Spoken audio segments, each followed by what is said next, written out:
Bonjour, nous recevons aujourd'hui dans le cadre de notre cycle de conférences Art et archéologie du judaïsme Roxane Amselem Lofer. Bonjour. Bonjour, merci beaucoup d'être avec nous aujourd'hui. Roxane Amselem Lofer est historienne de l'art, est également chargée de cours en histoire de l'art médiéval à l'université Paris-Nanterre. Donc vous avez consacré votre thèse en 2017 aux significations du symbole tardo-antique de la couronne dans les sources iconographiques textuelles juives et chrétiennes. Et aujourd'hui, donc, vous allez nous parler d'une représentation du roi David, une représentation du roi David qui apparaît dans une mosaïque de la synagogue de Gaza qui date du VIe siècle. Voilà, je vais vous laisser la parole immédiatement et j'en profite pour vous annoncer la prochaine conférence lors de laquelle nous vous présenterons une fouille archéologique exceptionnelle récente qui est la fouille du cimetière de Manosque. Voilà, cimetière médiéval, pardon, de Manosque. Donc ce sera au mois de novembre. Je vous souhaite une très bonne conférence et merci beaucoup encore.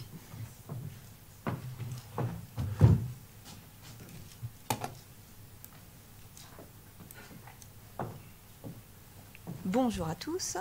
Alors aujourd'hui, nous allons voyager dans le temps et dans l'espace. Plus fort ? Je ne sais pas s'il faut... Ouais. On peut l'approcher ? Allez. C'est mieux comme ça ? Ah oui, effectivement. Même moi, je m'entends mieux. Donc nous allons voyager dans le temps et dans l'espace. Le temps de cette conférence, nous allons nous transporter à Gaza, au VIe siècle. Alors, un petit mot d'abord sur Gaza. Donc, Gaza, c'est une grande ville côtière à l'époque, une ville chrétienne, hein, c'est une partie de la province syro-palestine de l'époque. Elle est dotée d'un port qui s'appelle Mayoumas, et les Juifs y vivent en minorité par rapport au nord du territoire, notamment en Galilée, où ils sont majoritaires.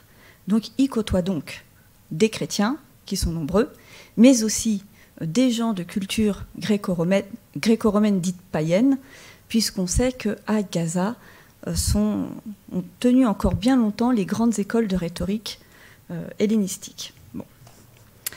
Donc, il s'agit d'un grand centre commercial qui est attesté depuis l'âge de fer, et le port de Mayoumas se situe à 4 km de la ville. Au IVe siècle, nous savons que le port... Alors pourquoi je vous parle du port ? Je vous montre.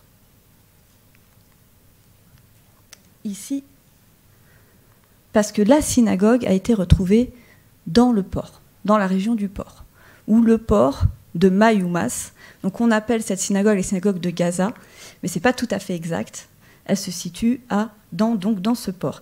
Et ce port est vraiment peuplé à majorité de chrétiens par rapport à la ville de Gaza qui est juste à côté. Alors Constantin va mettre à l'honneur la ville de Gaza, Gaza maritime, et il va la rebaptiser Néapolis, comme on peut le voir justement sur cette carte de Madaba que vous connaissez certainement. Donc, cette mosaïque de Madaba se trouve dans une église, l'église Saint-Georges à Madaba en Jordanie, et il se trouve que c'est la plus ancienne représentation cartographique qui nous soit parvenue du coin, de la Terre Sainte, comme disent les chrétiens, et en particulier de Jérusalem. Et elle date de la fin du VIe siècle. Et vous voyez qu'en bas, à gauche, sont indiqués Gaza et son port Mayoumas. Ça, c'est une première chose. Alors la synagogue, évidemment, ne figure pas sur cette carte parce que ce n'était pas du tout l'objectif des commanditaires à l'époque. Donc je vous montre ici une petite carte assez succincte de Gaza et du port, que vous voyez qui se situe un peu plus au nord. Et ici, je vous montre donc le site qui a été fouillé. Alors, ce site, il a été fouillé. Ah, une chose, je voulais vous rajouter. Donc, dans les sources rabbiniques, est-ce que les sources rabbiniques nous parlent de Gaza? En effet, elles nous en parlent. On peut savoir par la lecture des textes des Tanaïm que les Juifs sont présents depuis au moins le IIIe siècle à Gaza, et qu'elle est considérée par les rabbins qui sont en Galilée comme la terre d'Israël. C'est comme ça qu'ils la désignent. Et puis après, des siècles plus tard, dans les sources juives, on se souvient encore de Gaza comme du port par lequel les Juifs de toute la Méditerranée arrivent en pèlerinage sur la province de Palestine. Donc voilà un lieu quand même très connu. Et pour ce qui est de la synagogue, alors quand est-ce qu'elle a été fouillée? Il ne faut pas trop que je bouge. Donc c'est en 1965 que le site est fouillé par des archéologues égyptiens. Ils la découvrent et ils ne publient absolument rien dessus. Et on entend dire qu'on a découvert une mosaïque chrétienne, certainement une église, qui daterait du 5e siècle. Alors très vite, les archéologues israéliens, comme Avi-Yonah, vont publier en 1965 sur la base de photos qu'ils ont pu se procurer et vont déterminer et bien identifier ce vestige comme étant les vestiges d'une synagogue qui, lui, date du 6e siècle. Il se base évidemment sur le style de la mosaïque. Bon. Ensuite, c'est Ovadia qui va prendre le relais et qui va beaucoup travailler sur ce site. Après la guerre des 6 jours en 1967, il se rend sur place et devant les dégradations qu'ont subies la mosaïque, je vais vous montrer, elle a été dégradée entre 65 et 67. Voilà, là je vous montre telle qu'elle a été trouvée par les Égyptiens. Et en 67, quand Ovadia arrive, ce qu'il en reste. Donc devant cela, Ovadia décide de transférer les mosaïques qui sont aujourd'hui conservées au musée d'Israël à Jérusalem. Donc ça, c'est une première chose. Alors cette synagogue, c'est un édifice, c'est certainement l'édifice que nous avons retrouvé qui est le plus imposant, que ce soit en diaspora ou dans la province syro-palestine. Elle est extrêmement imposante. Elle peut, d'après Ovadia, donc là vous voyez, c'est le plan c'est la reconstitution du plan de la synagogue qu'a établi Ovadia en 1967. Donc, elle peut contenir entre 1000 et 3200 personnes. Donc c'est vraiment une grosse synagogue. Hein. Oui, c'est très très imposant. Donc vous voyez ce bâtiment, je vous le décris rapidement. Hein. Elle est située à l'ouest d'une rue de 3 mètres de large qui longeait la côte du Nord. Aucun vestige de la superstructure ne signalait le bâtiment. Donc c'est vraiment sur les vestiges et ce qu'il en reste que Ovadia a pu reconstituer son plan.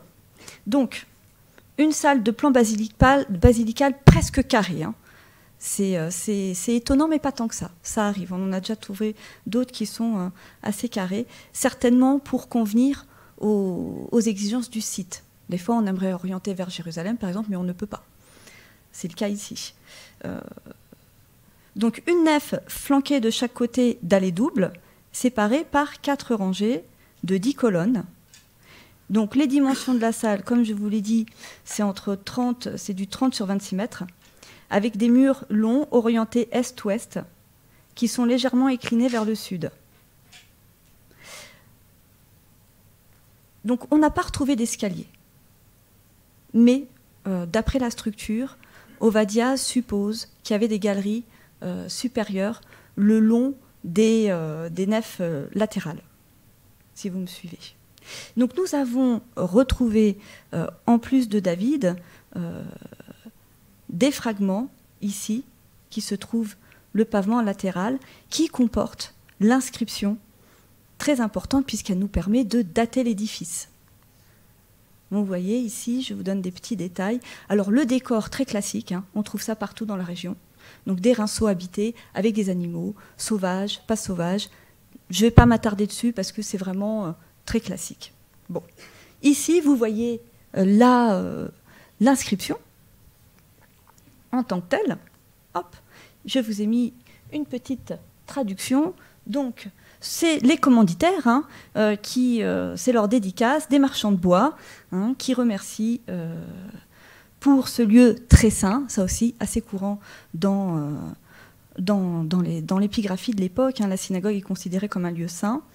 Et donc, vous voyez qu'on peut dater très très bien cet édifice qui est vraiment remarquable. Donc 508, on est bien au tout début du VIe siècle.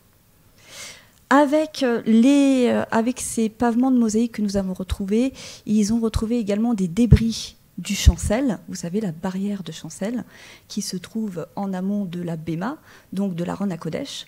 C'est ce qui laisse supposer au Vadia qu'il y avait une Béma. Hop, ici un autre fragment, très classique, et qui trouve des échos dans d'autres fragments de chancel qu'on a retrouvés dans la région, au nord comme au sud. Ici, voici, je vous présente donc la photo de 1967 où David est intact. Alors David dans l'iconographie juive, de ce qui nous reste de l'époque tardo-antique, il n'est pas fréquemment représenté. On le retrouve une autre fois dans la synagogue de Mérot, au 5e siècle, où ici, alors il n'est pas explicitement nommé comme à Gaza, mais les historiens de l'art ont reconnu en lui David. Ce serait le David militaire, le David qui aurait attaqué Goliath. Voilà. Et évidemment, nous avons une autre image de David, ici, à Doura Oropos.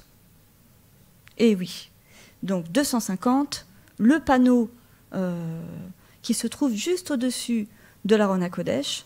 Donc vous voyez celui qui est extrêmement abîmé entre les deux personnages, entre Moïse, il me semble.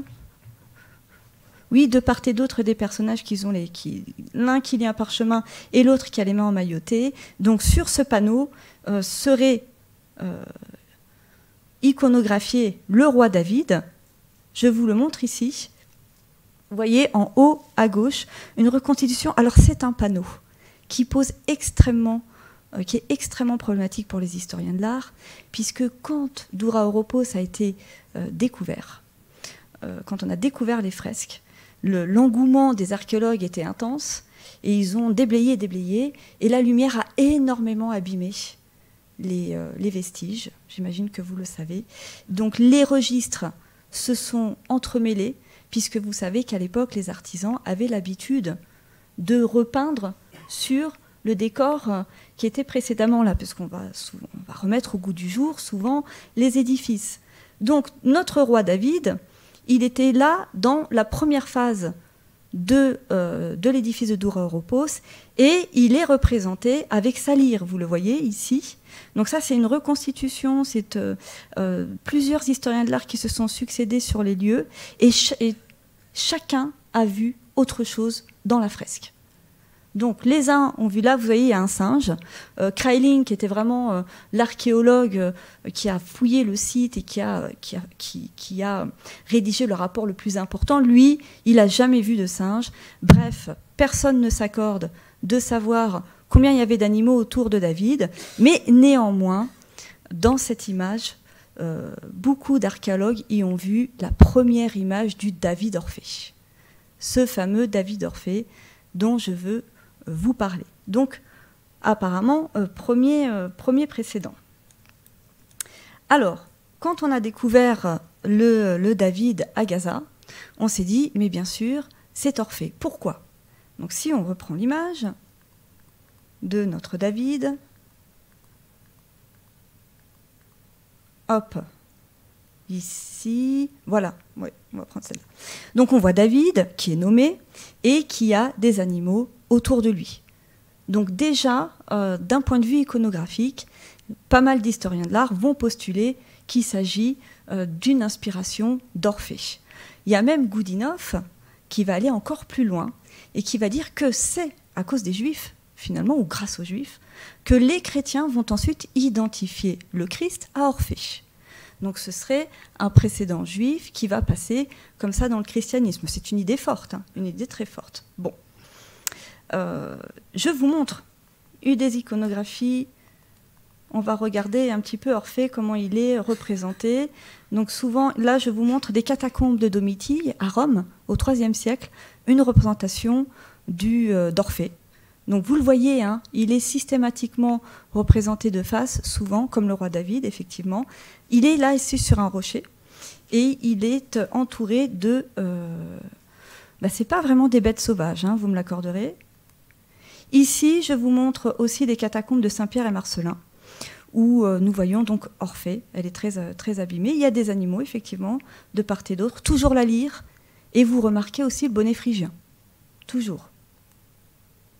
Alors là, un pavement de mosaïque de Tarse, qui n'est pas chrétien. Donc c'est vraiment Orphée qui continuait à être iconographié dans le monde tardo-antique. Ici, toujours, sur son rocher, avec les animaux. Des animaux sauvages, ici, pour le coup. Et sa lyre. Et ça, c'est cette image, ce pavement de mosaïque, c'est celui qui va être le plus souvent rapproché du David de Gaza. C'est l'Orphée de Jérusalem, donc qui est retrouvé à Jérusalem au VIe siècle, et qui... Bon, alors on ne sait pas d'où vient le bâtiment. On n'a pas une certitude que ce soit une église. Mais en tout cas, il a été vu, comme la ville est majoritairement habitée par des chrétiens, comme un édifice chrétien, et on dit que c'est le Christ Orphée. Donc tout cela, tous ces éléments-là, ont poussé les historiens de l'art à assimiler David à Orphée, aussi à Gaza. Dans cette lignée, donc des similitudes iconographiques, strictement, on va dire, visuelles, mais aussi les historiens de l'art ont évoqué des sources textuelles pour appuyer leur thèse. Donc des sources qui ont été évoquées déjà dès la découverte du Adura Oropos. Et il serait question, dans ces sources, je crois que je vous les ai mises, voilà, ce sont des sources juives. Donc les Diathécailles, qui datent du IIe siècle avant notre ère, qui ont été écrites par un juif à Alexandrie.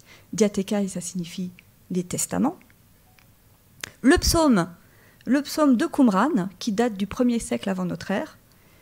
Et donc là, je vous ai remis la fresque de Douroropos, ce sont, on va dire, les arguments sur lesquels se fondent les historiens de l'art pour assimiler David à Orphée. Bon. Alors, ça a été évoqué déjà quand on a découvert David à Douroropos, mais tout le monde n'est pas d'accord sur cela. C'est-à-dire, dès la découverte à Douroropos, Kraeling s'est opposé à cette interprétation. Il dit il n'y a rien à voir ici avec Orphée. Vous y voyez pas clair. Les animaux que vous voyez, en fait, c'est juste un lion.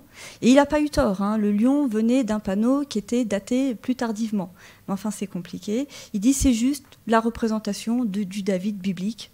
Il n'y a pas à aller regarder de loin. Mais quand on a découvert la mosaïque de Gaza, on se dit ben non, c'est Goudinov et les Stern aussi, qui a beaucoup travaillé là-dessus, qui ont raison, ça se voit, c'est flagrant. Il y avait donc bien un antécédent à cette image du David Orphée, et c'est même cette image qui va influencer les chrétiens par la suite. Alors si on regarde, donc c'est l'étude de ces textes qui ont été déterminantes, qu'est-ce qu'on nous dit en fait? Si je les retrouve, hop, où sont-ils? Donc dans les Diathécailles, Orphée est un converti au judaïsme. Et il annonce à son fils que la vraie religion révélée, eh ben, c'est celle d'Abraham et de Moïse. Donc c'est un poème en hexamètre, et il a été écrit à l'époque pour justifier que la sagesse existe également chez les Grecs, mais qu'elle vient du judaïsme. Ce qui est intéressant dans ce texte sur lequel se fondent les historiens de l'art, c'est qu'il n'est jamais fait mention de David ni d'Orphée. Donc ça c'est quand même... Enfin, il est question d'Orphée, mais pas de David. On nous dit, bon, bah, Orphée, en fait, c'était un juif, et puis il va répondre la bonne parole parmi les païens. Donc, déjà, le lien n'existe pas dans la source textuelle. Ensuite, dans le psaume de Qumran. C'est un psaume qui a été énormément étudié, puisqu'il est rapproché, c'est extra-canonique, hein, il est rapproché du psaume de la Septante, donc, qui n'est pas conservé dans la tradition juive, mais qui est conservé donc dans la Septante, et on a pensé que ce psaume qu'on a retrouvé à Qumran était le prototype de celui de la Septante. Donc très intéressant, et ce sont les quelques versets ici que je vais vous lire. Hein. Les montagnes ne témoigneront pas pour moi, et les collines, donc c'est David qui s'exprime, hein. Il est seul, et puis il raconte un peu son histoire. Ça c'est un extrait. Hein. Les collines ne proclameront pas pour moi à mon sujet, ni les arbres mes paroles, et les brebis mes œuvres. Car qui racontera, qui dira et qui rapportera mes œuvres? Bon, ce passage a été interprété par Dupont-Sommer et Philo-Linco, il me semble, des philologues éminents, comme une allusion à Orphée. Vous voyez ? Là, c'est une allusion à Orphée qui, effectivement, va charmer les animaux avec sa musique. Donc, vous voyez, ça tient pas beaucoup, hein, à mon sens, hein, déjà, si on parle des textes. Maintenant, si nous revenons sur cette argumentation, et si nous revenons à Doura-Europos. Donc, Doura-Europos, où nous trouvions donc David ici, habillé en Orphée. Parce qu'il aurait le bonnet phrygien, parce qu'il a le pantalon et parce qu'il a la lyre. Bon. Un archéologue, un historien de l'art en 1995, qui s'appelle Fleischer, a procédé à une étude numérique, déjà en 1995, avec les photos qui ont été prises. C'était le photographe qui accompagnait Goudinov donc dans les années 70. Et à partir de là, il a pu faire une analyse numérique de ces photos et il a révélé ce qu'on voyait vraiment, puisqu'il y avait énormément de débats sur cette image. Et qu'est-ce que nous voyons? Nous voyons qu'en finalement, il n'y a pas d'animaux, en tout cas pas autant que ce qu'on ne pensait. Il a bien le bonnet phrygien, mais derrière David, c'est une houlette de berger. Une houlette de berger. On a cru que c'était un trône, il a sa lyre. Et du coup, Fleischer démonte cette interprétation d'un David Orphée, ou tout simplement d'Orphée. Hein. Il y en a qui ont dit, Grabar a dit, mais c'est pas David, de toute façon, c'est juste Orphée. Donc vous voyez, ça se discute, et là, les arguments sont implacables. Néanmoins, ça c'est 1995, on continue de dire qu'il s'agit d'un David Orphée. Je vous ai mis ici, vous voyez, visuellement, là, je vous ai mis le pavement de mosaïque de Jérusalem et je vous ai mis celui de Gaza. Est-ce qu'on y voit une similitude? Oui. Alors, effectivement, les deux personnages sont assis. Oui, très bien. La première chose qu'il faudrait voir, c'est que David, là, est quand même assis sur un trône. Alors, c'est un trône cubique, un peu étrange, de toutes les couleurs. Et sur ce trône, nous voyons un coussin sur lequel est posée la lyre, un coussin presque fait de pourpre, où sa lyre est posée. Et puis surtout, David est couronné ici. David est couronné, il a une couronne, et en plus, il est nimbé. Donc ce sont des éléments qui diffèrent énormément d'Orphée, et ça va relancer un petit peu la discussion. Et en 1980, Barash, qui va vraiment sortir un article très important sur David Orphée, maintient qu'il y a des similitudes iconographiques avec Orphée, donc on peut toujours parler de ce David Orphée, mais en plus il y voit une promesse de rédemption dans cette image. Il voit une vie éternelle avec cette idée de charmer les animaux. Des animaux domestiques et des bêtes féroces. Et le paysage, alors selon lui, il y a un paysage derrière Gaza, hein, dans la mosaïque de Gaza, le paysage doit être compris et vu comme le paradis et une paix messianique. Bon. En plus, les Juifs seraient influencés par les communautés voisines à Gaza, et pourquoi pas, après tout, ils ont réadapté cette image d'Orphée et ils ont fait fusionner, c'est-à-dire que Barash va très loin, il fait fusionner le mythe d'Orphée avec celui de David pour l'interpréter comme une image eschatologique et messianique. Cependant, il note lui-même qu'il y a une contradiction dans les registres. Il va trouver 2 registres dans cette image. Un registre de type impérial. Alors pourquoi impérial? Puisque évidemment, David est couronné, il est nimbé, comme l'empereur romain.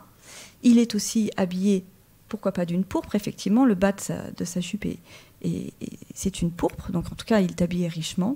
Et il y a ce trône. Alors évidemment, les empereurs ne sont pas vraiment sur un trône, hein. Ils sont sur une chaise curule. Mais bon, il n'est pas à ce détail près. Et d'un autre côté, il dit il y a un autre registre qui est plus bucolique, avec son fameux paradis qui correspond à l'image bucolique d'Orphée. Et donc, il pose l'hypothèse qu'il y a carrément 2 artistes qui auraient participé à l'élaboration de cette image, et qu'il y a une contradiction, et que c'est pourquoi les attributs paraissent contradictoires. Bon. Ovadia, après en 2009, va à nouveau se pencher sur cette mosaïque, lui qui est allé la rapatrier à Jérusalem. Il rejette l'idée du David berger, puisque oui, David a été berger, donc on peut avoir une image bucolique. Oui, David, il peut y avoir des animaux, mais bon, c'est pas ce qui est le plus important pour lui. Il pense que les parallèles avec Orphée sont plus forts, donc il faut éliminer ça. Et il y a pour lui une forte portée messianique dans cette image, parce qu'il se réfère là à des midrashim qui nous parlent des cordes de la lyre de David. Alors, les cordes de la lyre de David auraient été faites avec le bélier qui avait été offert en sacrifice au moment du sacrifice d'Isaac. Et donc, elles annoncent les temps messianiques, d'après lui. Donc oui, la lyre était faite des tendons du bélier d'Isaac, tout comme le chauffard, faite de la corne du bélier qui sonnera le retour du Messie. Bon, c'est une hypothèse assez intéressante, hein. David, le Messie, il n'y a pas de contradiction, mais il y a toujours pour lui Orphée. Ça le dérange pas. Ensuite, en 2013, Ashley Lee, qui est une archéologue de grand renom, pense que c'est tout simplement l'adoption d'une figure païenne syncrétique qui est venue là dans le corpus, dans l'iconographie juive, pardon. Et en 2014, Rina Talgam, elle parle, elle, plutôt d'une transformation, de la figure d'Orphée, qui serait également un présage de promesse et de rédemption. Alors, qu'est-ce qui gêne les historiens de l'art ici, finalement, à Gaza? C'est qu'il y a ce fameux double registre dont je vous ai parlé. D'un côté, une image dite impériale, donc une image inspirée des empereurs romains, gréco-romains, des empereurs romains tout simplement, et une image bucolique inspirée d'Orphée. Le tout ayant une signification syncrétique et en posant et en postulant toujours, malgré des sources textuelles qui ne nous parlent pas vraiment, qui n'évoquent jamais en fait ce personnage syncrétique entre Orphée et David. Donc si on va plus loin, là-dessus, dans les sources textuelles juives, finalement, qu'est-ce qu'on nous dit de David? Déjà. Donc, dans la Bible, on nous parle de David. Alors, Barash dit, oui, pardon. Excusez-moi. Donc, Barash nous dit, oui, mais de toute façon, on nous parle de David, c'est vrai, dans la Bible, mais on ne nous parle pas beaucoup de sa couronne. Donc, c'est certainement pas en lien avec David, c'est en lien avec l'empereur, qui avait donc le diadème. Première chose. Donc, dans la Bible, je vous rappelle, hein, David est dépeint comme un beau, il est beau, c'était vraiment quelqu'un de très beau. C'est un musicien qui a un talent rare, mais c'est aussi un berger qui combattait les bêtes sauvages pour garder son troupeau. Donc ça, c'est quand même un détail qui est très intéressant et qui, à mon avis, figure dans cette image où vous voyez ce qui est très inhabituel ici pour notre image, la lionne à la tête inclinée. Ça, on ne retrouve jamais. Dans toutes les images que je vous ai montrées, c'est extrêmement rare. D'ailleurs, on a aussi derrière une girafe. Et alors, vous voyez ici, on pense que c'est un serpent, mais d'autres disent que c'est une trompe d'éléphant. On n'est pas sûr. Comme il nous manque la moitié de l'image, c'est un peu compliqué. Mais on peut y voir quand même ce récit biblique où David, quand même, a tué un lion de ses mains, et puis il a tué aussi un ours, hein, paraît-il, hein, d'après les sources. Bon, très bien. Il est introduit à la cour de Saül pour cela, d'ailleurs, parce que Saül est malade, et David, de sa musique, va pouvoir le soigner. Et son serviteur vante les mérites de David en disant non seulement il est beau, mais en plus il a un don musical qui va vous soigner, mais il est également un excellent combattant puisqu'il a tué de ses mains un lion. Bon, très bien. Ensuite, qu'est-ce qu'on nous dit ? Il est dédaigné, il est mis à l'écart à cette époque-là, quand il est pasteur, quand il est berger, et c'est là qu'il va acquérir toutes on va dire, les qualités pour être un excellent souverain. Donc c'est un passage dans les sources bibliques, déjà juste dans la Bible, très important. Très important. Bon. Ensuite, c'est dans les chroniques, c'est le fondateur du culte du temple, David. Hein. Le fondateur du culte du temple, de sa liturgie, c'est lui qui va tout rassembler pour que le temple puisse être construit par son fils. C'est l'un de ses mérites. Et c'est lui, bien évidemment, qui est l'auteur du psautier. Ce psautier qui personnifie l'alliance éternelle avec Dieu, hein, c'est pas rien. Bon. Ça, ce sont déjà les sources de David dans la Bible. Hein. Avant d'aller regarder ailleurs, ce serait bien d'aller voir d'abord ce qu'on nous dit dans la Bible. En tout cas, c'est la démarche qui m'a animée pour après proposer une hypothèse particulière là-dessus.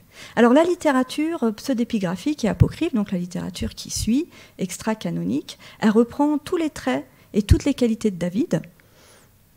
Elle les synthétise dans des poèmes où l'isolement de David est mis en exergue. Et d'ailleurs, nous le retrouvons dans les psaumes qui ont été évoqués pour nous parler d'Orphée. Cet isolement, il est voulu, il est en tout cas souligné par les textes, parce que c'est là que David vraiment va acquérir toutes ses qualités, c'est important. Donc ça continue. À Qumran, dans les manuscrits de Qumran, comment est-ce que David est décrit ? À Qumran, il y a un intérêt particulier sur le début du règne de David. C'est là-dessus qu'ils vont énormément se focaliser, sur ses qualités de chantre. C'est un poète avant tout, le roi David, et son rôle aussi qui est relatif au temple. Donc les sources continuent après la Bible, qui est les fondements, et vont continuer. Vous allez voir, je vais vous faire le récit un petit peu de toutes les sources juives de l'Antiquité tardive. Là, on se rapproche, on est dans l'Antiquité, et on voit et on comprend que le roi David continue d'être décrit et continue, c'est un archétype vraiment dans le judaïsme, mais pas seulement dans la Bible, et qui grossit, qui grandit. Et donc, c'est pas rien, c'est pas pour rien qu'on le représente sur cette mosaïque. Bon, Flavius Joseph, lui, de son côté, il va vraiment mettre en avant le rôle de David dans la construction du temple. Et puis, dans les sources juives, on nous parle, on nous dit, Barash nous dit, mais il n'a pas de couronne. David, en tout cas, on n'en parle pas beaucoup, c'est pas une de ses caractéristiques, ce qui, à mon sens, n'est pas justifié. Donc, il a 2 couronnes, figurez-vous, David, dans les sources. Il y en a une qui était magique, et l'autre qui était suspendue au-dessus de sa tête. Donc là, je suis déjà dans le Midrash, hein. Je suis déjà dans des sources un peu plus tardives qui sont ajoutées. On va là broder sur les sources de la Bible pour expliquer pourquoi David va subtiliser une couronne païenne et qu'il va la garder pour lui. Et comme elle est très très lourde, et ben en fait, on apprend qu'elle était suspendue au-dessus de sa tête comme le souverain perse. Donc chez les Sassanides, on faisait ça aussi.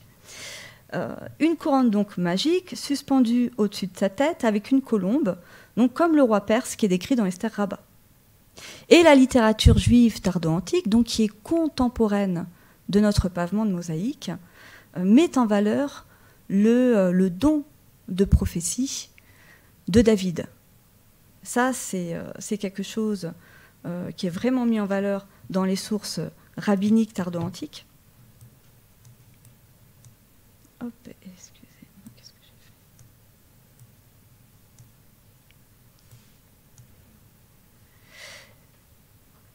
fait? Il jouit de prérogatives sacerdotales, elles sont affirmées dans les sources rabbiniques pour ce lien qu'il a avec le temple.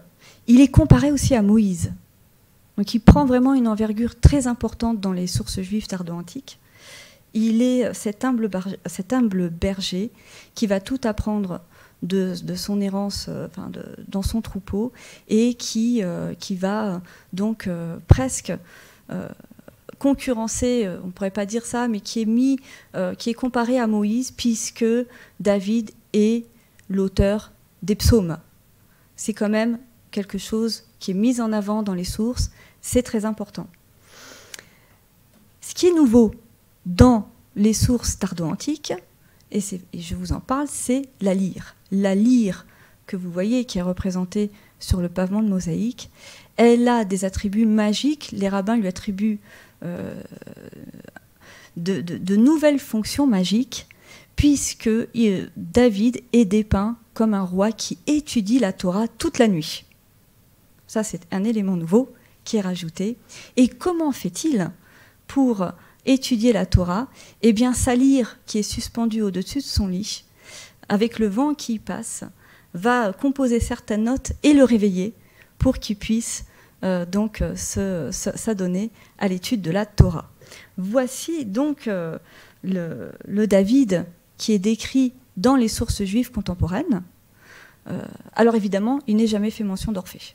Là encore, si on peut dire une chose, c'est que toutes les sources, même les sources hellénophones que je vous ai citées, Orphée n'est jamais cité, n'est jamais comparé à David. Alors, Orphée est comparé à David, mais chez les pères de l'Église. Ça, c'est vrai. Donc, chez Clément d'Alexandrie, il est comparé, et chez Cassiodore, il est comparé aussi à David, mais pour dire David est supérieur à Orphée. Donc, on est quand même assez éloigné de notre image. Alors, moi, j'ai cherché, de mon côté, ça m'a quand même assez intriguée, ce trône. Alors, si on reprend l'image de l'empereur de l'époque, je vous ai mis ici, voici Justinien, vous voyez. Donc, c'est un détail de la mosaïque de la basilique Saint-Vital à Ravenne, qui date du VIe siècle, qui est contemporaine de notre image.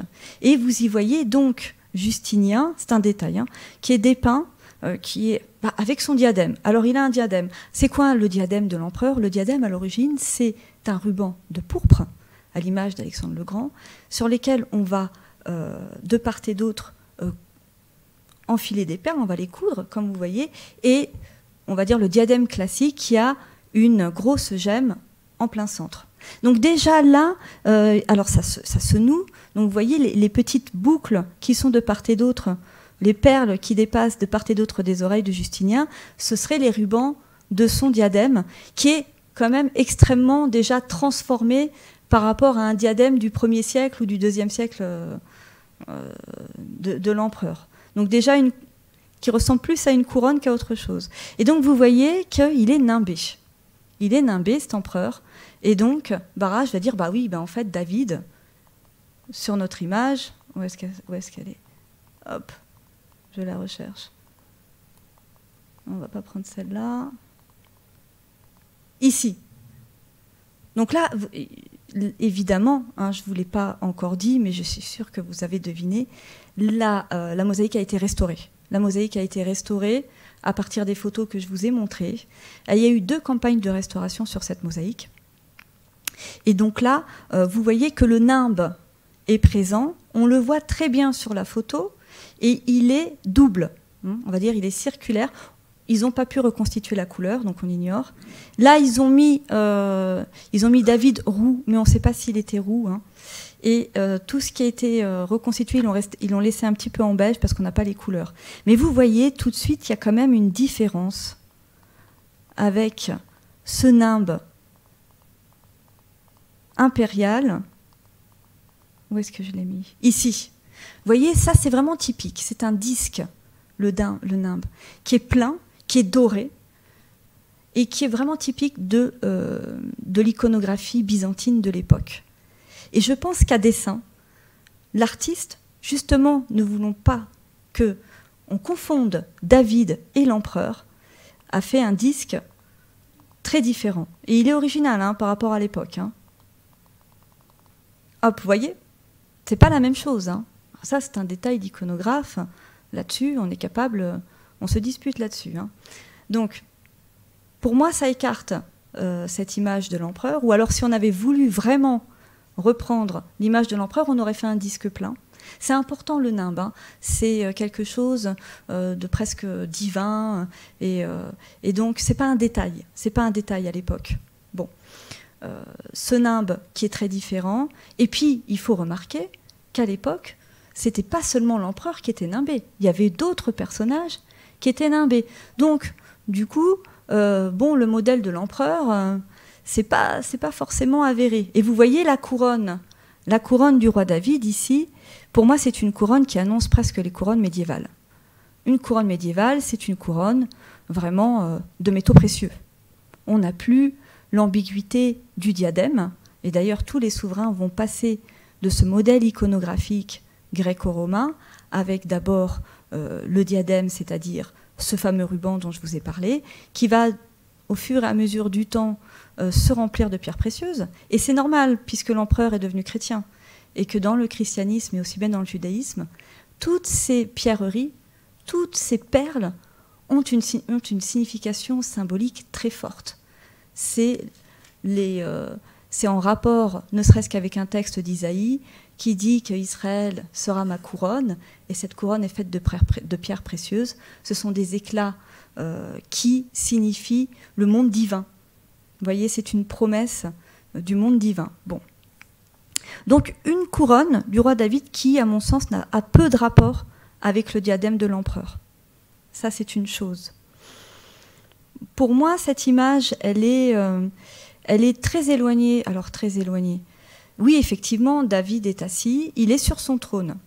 Donc, je vous l'ai dit, hein, c'est un trône cubique qui est assez original.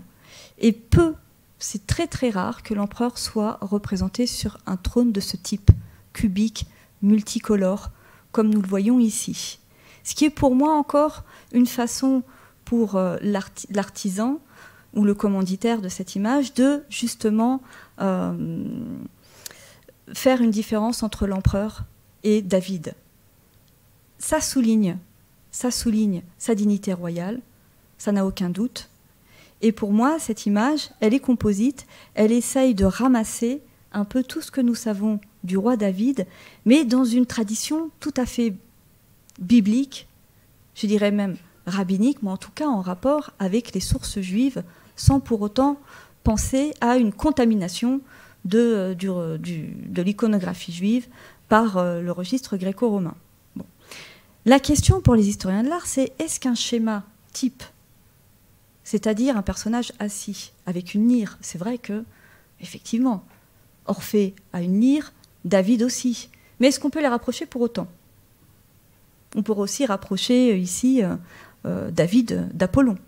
Mais il y a les animaux, donc on va plutôt pencher pour le fils d'Apollon, on va plutôt pencher pour Orphée. Bon. Les interprétations messianiques, je ne les exclus pas, elles sont intéressantes et puis elles sont courantes. David peut être assimilé, évidemment, il peut annoncer le Messie puisqu'elle vient de sa lignée. Moi, ce qui m'a surtout... Oui, j'ai encore un petit peu de temps. Je suis allée chercher dans des sources contemporaines ce qu'on appelle les piyutim. Les piyutim, ce sont des poèmes liturgiques, donc qui sont prononcés dans les synagogues, qui ont été rédigés en araméen à l'époque, et que les philologues ont commencé à étudier de près depuis une vingtaine d'années, même 20-30 ans. Donc un gros travail, et qui nous a permis, et qui sont datés du VIe siècle, donc qui sont contemporaines de notre pavement de mosaïque. Et je vais vous donner un extrait de ce poème qui a attiré mon attention.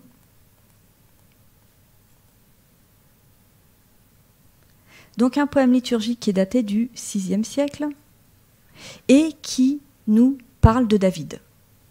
Donc, c'est lui qui déclame 150 psaumes. Jusque-là, pas de souci. Avec tout cela, il chante en l'honneur de celui qui créa l'univers en parlant.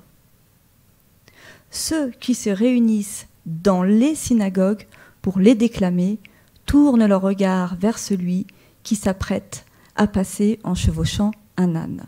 Donc là, on comprend bien que le poème nous parle de David, de ses 150 psaumes, et que ces psaumes sont récités dans la synagogue.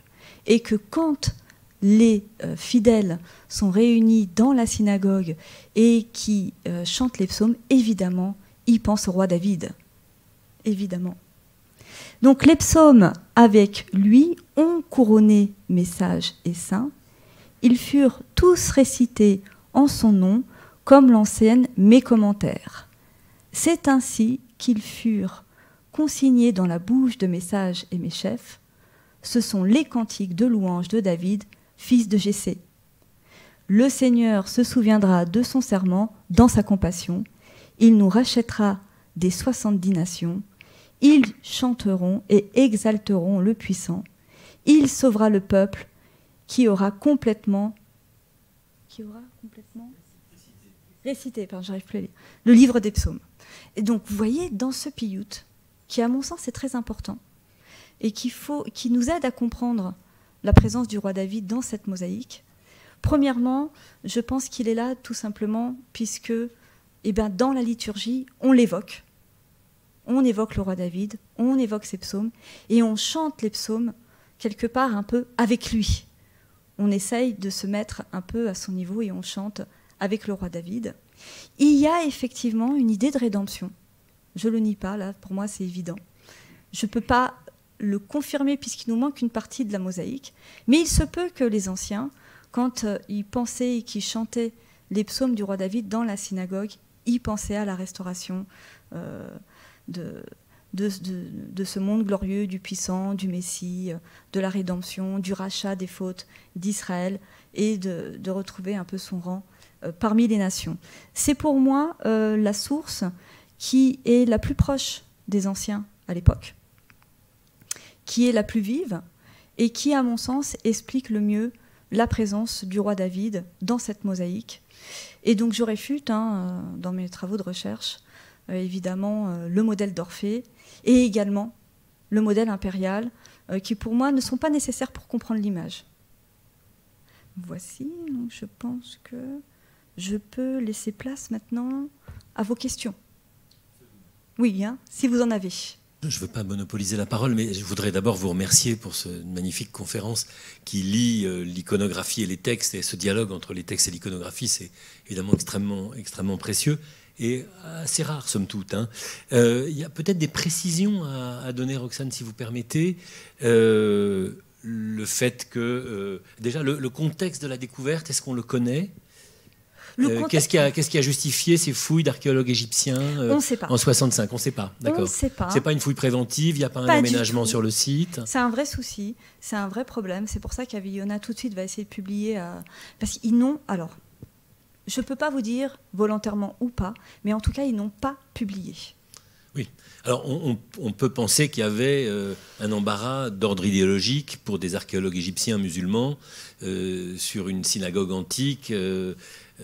Absolument. À Gaza. Ça, c'est une hypothèse qu'on peut faire, en tout cas. Oui, on peut. C'est même la plus vraisemblable. On peut le penser, effectivement. On peut le penser. Oui, tout à fait. Et ça nous pour le travail d'archéologue, c'est assez... on n'a pas, comme vous avez dit, la fouille préventive, on n'a pas les premiers rapports. Donc, Ovadia a fait comme il a pu, il y est retourné dès qu'il a pu. Et, en 67 En 67, voilà. C'est ça. Voilà, c'est ça, exactement. Après la guerre des 6 jours, en fait. Exactement. Après la guerre des 6 jours, il y est retourné. Et puis, quand vous dites retourner, enfin, il y est allé, en vérité. Non, excusez-moi, il n'y est jamais allé. Il y était... Non. Il est allé en 67. En 67, c'est ça. Oui, excusez-moi. C'est-à-dire que comme il avait déjà publié en 65 lui aussi, pour dire mais non, c'est une synagogue, dès qu'il a pu, il y est allé. Il a constaté les dégâts entre 65 et 67. Heureusement qu'ils ont eu j'allais dire le réflexe de prendre des photos, hein, parce que quand ils ont découvert d'Europos, ils n'ont pas pris les photos, ils étaient tellement estomaqués. Mais là, c'est ce qui nous a permis de reconstituer l'image, et notamment la couronne, le nimbe, tout ça. Heureusement qu'il y a eu ces photos, puisque ça a été vandalisé, vraiment. Donc, pour redonner le contexte, on est donc en 65 sur un territoire qui est contrôlé par les Égyptiens. Tout à fait. Hein, il faut attendre la guerre des 6 jours pour que ces archéologues israéliens puissent y accéder. Exactement. C'est peut-être bien de le rappeler, parce que c'est évident pour oui, vous, mais c'est pas forcément évident pour tout, pour tout le monde. Non, je vous en prie. Il y a un autre point que vous avez évoqué au début, qui est que la synagogue n'a pas une orientation canonique. Hein. Oui. À cause des contraintes du site, probablement. Alors, toutes les synagogues tardo-antiques ne sont pas forcément orientées vers Jérusalem. Alors, on est évidemment contraint par ce que nous retrouvons. Hein. Peut-être que dans 20 ans, on dira bah non. Mais en tout cas, il y a un groupe assez imposant de synagogues qui sont orientées vers Jérusalem, mais pas toutes. Et souvent, en tout cas, c'était l'hypothèse d'Ovadia, là, c'est que vraiment, le site ne s'y prêtait pas, il ne pouvait pas. C'est ce qu'il a dit. Ouais. Tout à fait. Inscription grecque. Oui. Là aussi, pour vous, ça va de soi. Pour moi aussi, à vrai dire, mais on a donc affaire à des juifs hellénophones. Oui. Alors, ce qui est intéressant... Ce qui est la norme. C'est la norme. On parle le grec, mais c'est vrai que les philologues qui ont étudié l'inscription se sont rendus compte qu'ils ont voulu vraiment retranscrire au niveau du son la prononciation hébraïque de leur prénom. Donc ça, c'est très intéressant, effectivement. D'accord, mais l'inscription elle-même est en grec. C'est du grec, oui. Vous nous remontrez le médaillon, peut-être ? Oui, bien sûr. C'est pas inintéressant. Voilà. Donc, assez courant, là, pour l'époque. Oui. Et peut-être, alors, le chancel, c'est une évidence pour vous, mais peut-être qu'il faut nous redire ce que c'est qu'un chancel. Alors, le chancel... Surtout que vous avez une très belle image. Oui. Alors ça, c'est ce qui a été retrouvé sur place. Alors peut-être, vous êtes sur l'inscription là. Là, voilà. Peut-être restons-y un moment. Donc c'est des évergètes qui ont financé la synagogue ou qui ont financé la mosaïque, d'après vous ? Exactement. Donc ils le disent, hein, ce sont des marchands de bois donc, qui ont financé ce pavement de mosaïque. Ils l'ont financé pour honorer ce lieu très saint, comme ils le disent. C'est assez fréquent. Hein. C'est vraiment, on retrouve énormément d'inscriptions de dédicaces en grec, souvent en grec, parfois en araméen, mais souvent en grec, où les commanditaires payent pour embellir le bâtiment et pour honorer ce lieu très saint. Donc ce sont des évergètes, évidemment. Ils ont suffisamment d'argent pour faire le don à la synagogue et l'embellir aussi pour aussi se faire valoir auprès de Dieu, hein, évidemment. Tout à fait. Et donc le chancel. Remontrez-nous l'image, peut-être. Je vous remontre le chancel. Ici, on a trouvé 2 fragments. Hein. C'est ce qui a permis à Ovadia de dire qu'il y avait une Aron HaKodesh. Alors la barrière de chancel, donc vous voyez, ce sont des constructions en marbre ajouré qui se trouvaient devant l'Aron HaKodesh, comme une espèce de protection, comme les chancels chrétiens, d'ailleurs. Mais évidemment, les significations sont différentes. Et ils sont toujours ornés de symboles typiquement juifs. Ici, vous voyez... Ménorah, loulav. Et voilà, le loulav, la ménorah, et certainement un petit étrog. C'est très schématique. Où est-ce que vous voyez l'étrog ? À gauche. Ah, chauffard, chauffard, excusez-moi. Oui, pardon. D'accord. Tellement l'habitude. Non, tout va bien.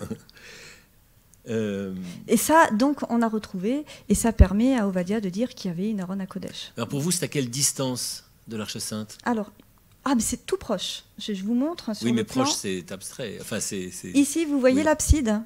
l'abside qui est sur le mur. Donc, vous voyez les 2 traits qui sont au plus proche de cette abside. Autour, là, avec les 2 battants qui se trouvent en avant, ce sont les chancels. D'accord. Donc vous nous dites que le bâtiment fait une trentaine de mètres de long et 23 de large. Donc on a quelque chose comme 2 mètres ou 3 mètres. Ah c'est oui, ça ? c'est très. C'est vraiment. C'est la plus grande synagogue, les dimensions les plus imposantes qu'on ait retrouvées aujourd'hui. Hein. Aujourd'hui. Après, peut-être qu'on aura une découverte plus grande, mais c'est celle du corpus que nous connaissons, qui est quand même assez étoffée maintenant. C'est la plus grande. Même en diaspora. Elle est plus grande que celle de Sardes. En diaspora, en Italie. Alors, si vous faites vous avez évoqué tout à l'heure l'importance d'Orphée. Il faut peut-être dire que si Orphée est important pour les chrétiens, c'est qu'il est descendu aux enfers et qu'il en est revenu, et que donc c'est une figure un peu comme Énée, hein, qui a fait la même chose, de la résurrection, en fait, qui préfigure ou qui anticipe la résurrection du Christ. Hein. Exactement, exactement. Donc ça va de soi pour vous, mais c'est peut-être pas évident pour tout le monde dans la salle. C'est pour ça que j'ai laissé un temps pour les questions. Donc, c'est vrai que cette image se prête très bien pour le Christ, mais pour David, elle est quand même, à mon sens, moins justifiée. Alors, effectivement, il y a la lyre, mais enfin, je dirais, ça s'arrête à là. Hein. Honnêtement, il n'y a pas besoin d'aller chercher Orphée pour comprendre l'iconographie du David que je vous ai décrite. Hein. C'est mon argument, en plus du psaume, en plus du Piyut que je vous ai montré. Hein. Donc, en plus, je rappelle quand même que Orphée, vous savez il connaît une fin assez tragique. Hein. Donc, il ne se remet jamais de la perte d'Eurydice. Et puis, comme il repousse toutes les femmes et qu'il est tellement beau et que sa musique est tellement belle, que des bacchantes vont le démembrer. Hein. Elles vont le démembrer. Et puis, ce sont des muses qui vont récupérer des parties de son corps et qui vont l'honorer. Mais enfin, bon, c'est une fin qui est quand même difficilement comparable à celle du roi David. Bonjour, j'aurais deux questions. La première concernant l'iconographie de David, c'est-à-dire la représentation humaine dans une synagogue. Est-ce qu'à cette époque-là, ce n'était pas encore interdit?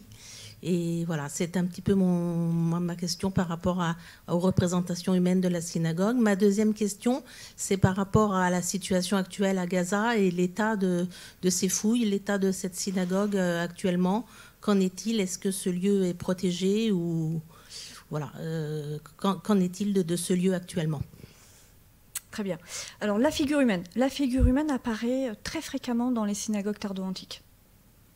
On y voit Aaron. C'est vrai qu'il y a une prédilection pour les symboles, mais on voit, hein, vous voyez Adura Oropos par exemple, c'est des murs, on est au IIIe siècle, des murs entiers où sont dépeints le récit biblique avec tout le monde, hein. Il y a même des anges. Et on a fréquemment... on n'a pas de problème figuratif à cette époque-là, en tout cas. Ça, je peux vous le dire. On ne représente pas Dieu, par contre. Et on ne fait pas de statue, surtout. On ne fait pas de statue. Mais les images, surtout les mosaïques, à mon sens, hein, comme on marche dessus, on ne peut pas les sanctifier, on ne peut pas les idolâtrer. Donc je pense que c'est ce qui a permis aussi aux anciens de pouvoir décorer leur synagogue sans avoir trop de peur de transgresser les interdits bibliques. Avodazora, par exemple. Et pour votre deuxième question sur Gaza aujourd'hui, mon Dieu, j'aimerais bien pouvoir vous répondre. Il nous reste de toute façon, quand Ovadia a fait transférer la mosaïque et puis les fragments de chancel que je vous ai montrés, je pense que je ne sais pas ce qui est devenu le site. Je ne peux pas vous répondre. Bonjour. Je voulais juste revenir sur cette histoire d'interprétation Orphée-David. Et je pense évidemment à Doura Oropos aussi. Parce que dans la mosaïque de Gaza, ce qui est frappant, c'est qu'en effet... vous m'entendez ? Oui. Ce qui est frappant, c'est qu'on a bien le nom de David écrit en hébreu à côté. Mais, si je peux me permettre, si c'était aussi évidemment David, on n'aurait peut-être pas inscrit son nom en dessous. Et on a le même cas à Doura Oropos. C'est qu'à Doura Oropos, on se rend compte que les figures païennes empruntées à la culture gréco-romaine sont fréquemment employées, dépouillées complètement de leur sens païen et investies d'une nouvelle problématique juive, c'est-à-dire qu'en fait, on a un espèce de syncrétisme de pensée. En effet, Orphée est celui par lequel le Messie arrivera, et dans votre psaume d'ailleurs c'est très clair, le regard se tourne vers celui qui chevauchera l'âne, et ça c'est une allusion directe à Isaïe. Donc là, on voit que David est déjà un symbole messianique.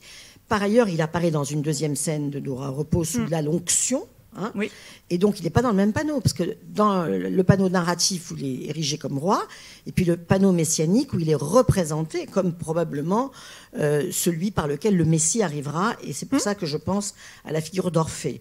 Et je pense, de la même manière que la femme nue dans le Nil tient Moïse est représentée comme une anachita, Aphrodite orientale, pour emphatiser le destin de ces personnages. Mais ce n'est pas sans raison, à mon avis.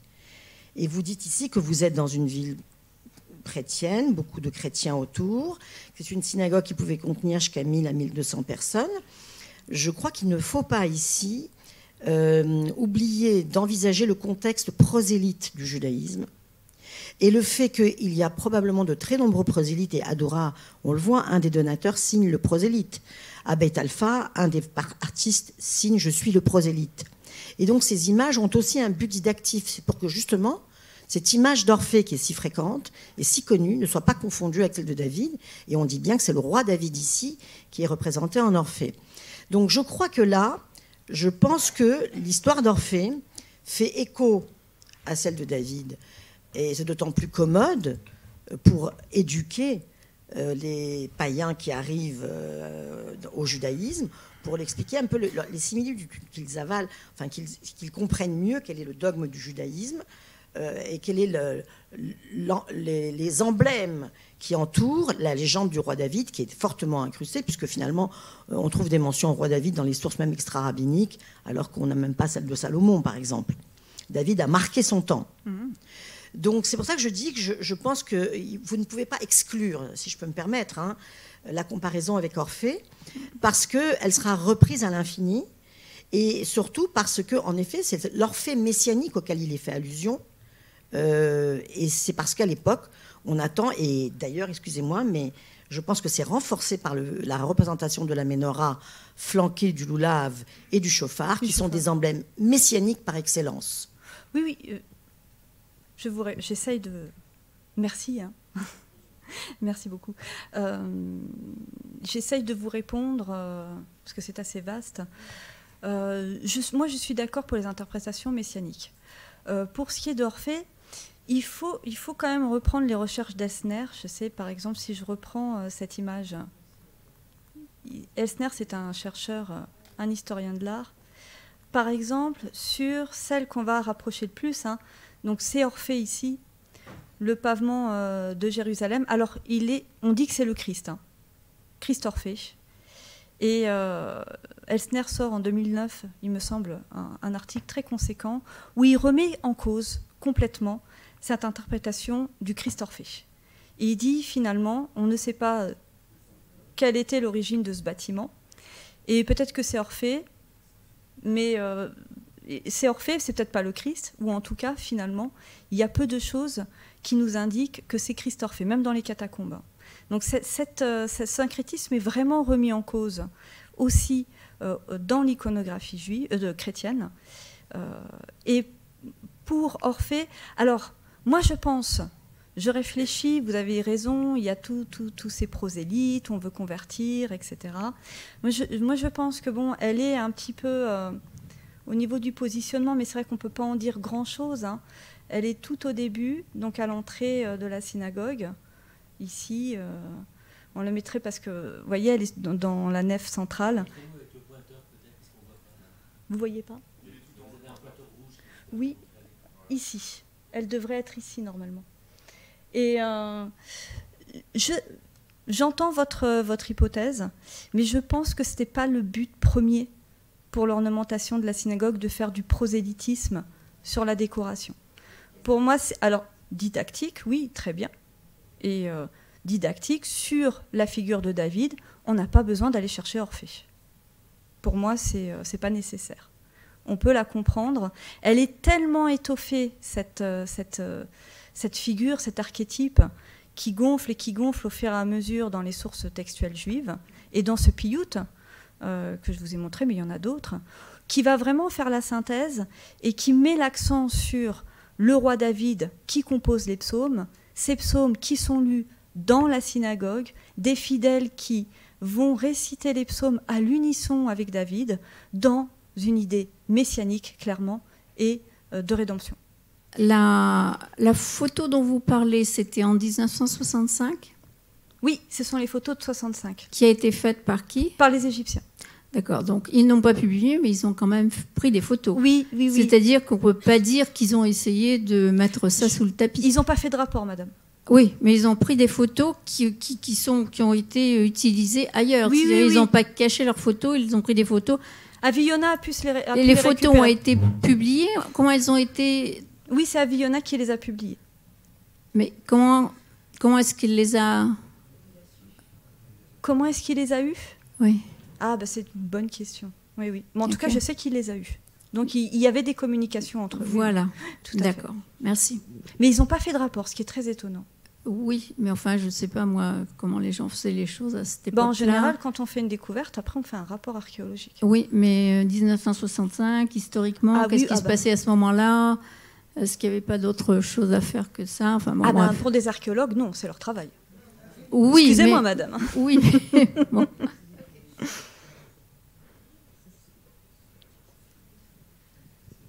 Il faut peut-être rappeler qu'effectivement, la fonction de l'archéologie, c'est pas de mettre au jour des trésors. C'est de documenter les sites et, le cas échéant, s'ils ont vocation à être détruits, de les sauvegarder par l'étude.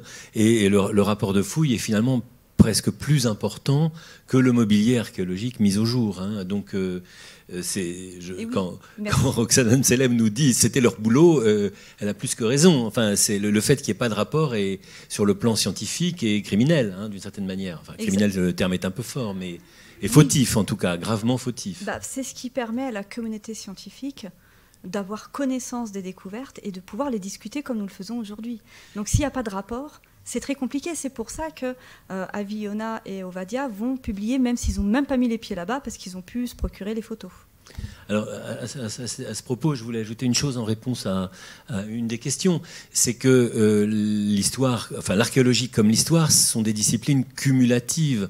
C'est-à-dire que ce dont vous nous parlez aujourd'hui, et d'ailleurs ça se voyait très bien dans les références auxquelles vous avez fait appel, vous êtes parti d'une connaissance de ce que les autres ont précédemment publié, écrit, dit, extrapolé à partir des données du site, et vous n'avez pas tout inventé pour la conférence d'aujourd'hui, vous vous êtes servi, voilà, et donc en revanche il y a des données nouvelles, et notamment cette approche, j'ai envie de dire, et en conclusion, assez anthropologique que vous avez, en essayant d'imaginer la récitation des psaumes dans la synagogue ou des piyutim dans la synagogue, enfin plutôt ce que nous disent les piyutim sur le rituel dans la synagogue avec l'observation de la figure de David et les références à David dans le rituel proprement dit. Exactement, c'est une école de pensée chez les historiens de l'art. Il y a tous les aspects didactiques, mais il y a aussi le rapport de l'iconographie avec ce qui se passe dans le bâtiment, avec ce qui s'y passe. Et donc, en l'occurrence, la liturgie, les prières, on est là pour ça. Et donc, c'est ce qui me fait... C'est mon hypothèse, c'est pour ça que je le rapproche. Ça, c'est dans ma thèse, le piyut, je l'ai trouvé, c'est moi qui l'ai rapproché. Et la réfutation par rapport à l'iconographie de l'empereur, je la détaille aussi par rapport à ses couronnes, puisque évidemment ma thèse porte sur les couronnes. Donc, Est-ce qu'elle est publiée, votre thèse ? Elle va paraître bientôt. Chez quel éditeur ? Chez Brepols. Brepols, d'accord. Oui. Un éditeur scientifique très la sérieux. Oui, dans la revue Antiquité tardive. Très bien. Merci beaucoup, c'était absolument passionnant. Ah pardon, il y avait une autre question. Alors une dernière. Ah oui. Oui, j'attends votre livre avec impatience. Écoutez, j'ai encore une dernière remarque à faire, si vous permettez. Vous savez que dans les mosaïques des synagogues galiléennes, on a retrouvé beaucoup de zodiaques. Oui. En plein centre, n'est-ce pas ? Oui. Et alors, on a cru que c'était un emprunt à la culture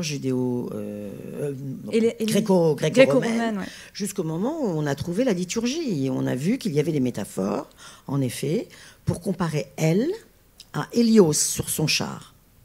Donc, là encore, on voit bien que le judaïsme, le judaïsme, j'ai envie de dire hellénistique, parce que de culture, il l'est beaucoup. Hélène. Oui, Hélène. Eh bien, il n'a pas de mal à faire ces comparaisons. Comme on n'a pas le droit de représenter, évidemment, Dieu, alors il utilise les métaphores. Et des métaphores qui parlent aussi, et excusez-moi d'insister un peu sur la question, parce que je crois qu'on ne se rend pas compte de l'état du prosélytisme juif. Il est très, très dynamique. Et il y a beaucoup de païens qui sont devenus juifs, qui sont des prosélytes, et on les trouve dans les sources. Ils signent, aussi bien chez les artistes que chez les mécènes. Mais dans la liturgie juive, quand on compare Hélios à elle, ça veut bien dire quelque chose.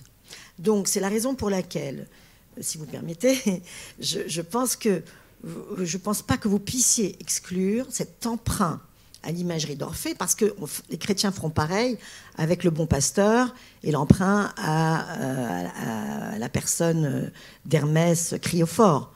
Vous voyez, parce qu'ils avaient des populations devant eux qui nécessitaient un enseignement de la foi qu'ils avaient choisi d'adopter. Et il me semble là que dans ce judaïsme tellement influencé par les sources gréco-romaines, vous ne pouvez pas exclure l'emprunt de la figure d'Orphée du point de vue iconographique, attention, hein, seulement iconographique. Pour l'icono, oui. Oui. Donc je pense que là, c'est vous pouvez pas faire, enfin, à mon avis, vous ne pouvez pas exclure. On n'est pas d'accord, oui. On n'est pas d'accord. On n'est pas d'accord, mais je vous donne mes arguments parce que. Oui, je les connais, oui, non, mais vous les avez très bien résumés. Voilà, c'est tout ce que je voulais vous dire. Alors, oui, merci, Madame Fellous.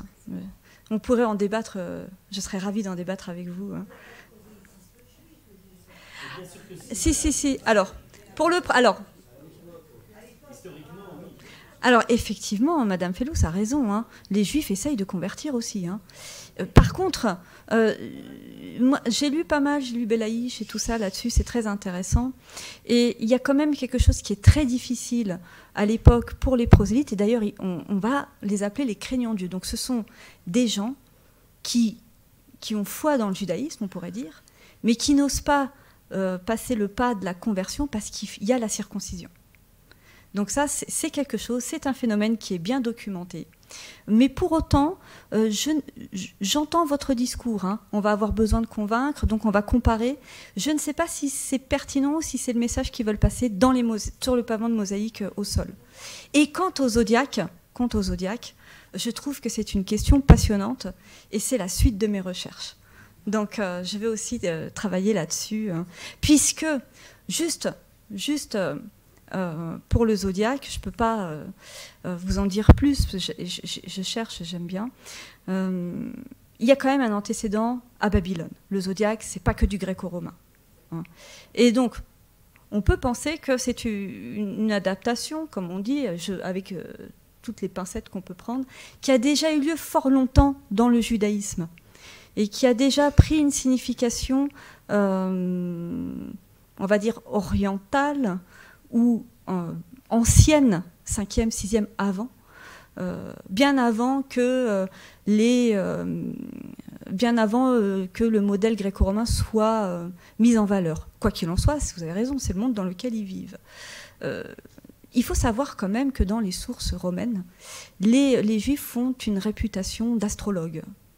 Ça, c'est très intéressant. Vous devez savoir ça, Madame Fellous. Abraham était un grand astrologue d'après les sources romaines. Donc c'est un sujet passionnant et je suis sûre qu'on pourra en débattre, ce serait intéressant. J'arrête.